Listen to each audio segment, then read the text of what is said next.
તો રાજકોટ ખાતે ક્ષત્રિય સમાજનો વિરોધ યથાવત જોવા મળી રહ્યો છે। ક્ષત્રિય સમાજે ચૂંટણી અધિકારીને રજૂઆત કરી છે। ગુજરાતમાં અગાઉ કરતા સંવેદનશીલ બૂથ વધતા રજૂઆત કરવામાં આવી છે। અચાનક સંવેદનશીલ બૂથ વધારવામાં આવતા સવાલો કરવામાં આવ્યા છે। ગત ચૂંટણીની અપેક્ષામાં આ વખતે સંવેદનશીલ બૂથ 210 વધ્યા છે।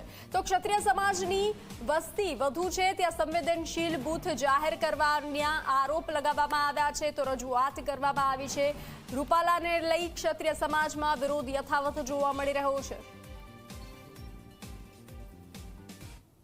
જાણવા મળેલ કે 210 બૂથ સેન્સિટિવ જાહેર કરવામાં આવ્યા। જે રાજકોટના રંગીલા રાજકોટ છે એની અંદર 210 બૂથ જેવા સેન્સિટિવ જાહેર કર્યા એ અમારા માટે પણ એક વિચારવાનો વિષય બની ગયો છે।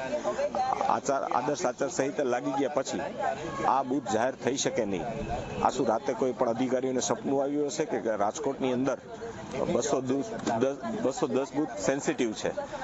આવો કોઈ રાજકોટની અંદર એક પણ ઇતિહાસ નથી। કોઈ ક્રિમિનલ નથી, આપણે પાકિસ્તાન બોર્ડર પર રહેતા નથી, છતાં પણ જો રાજકોટને સેન્સિટિવ જાહેર કરવાનું આ કૃત્ય હોય તો આની પાછળ અમને પણ વિચાર આવે છે કે આનો તપાસ થવી જોઈએ।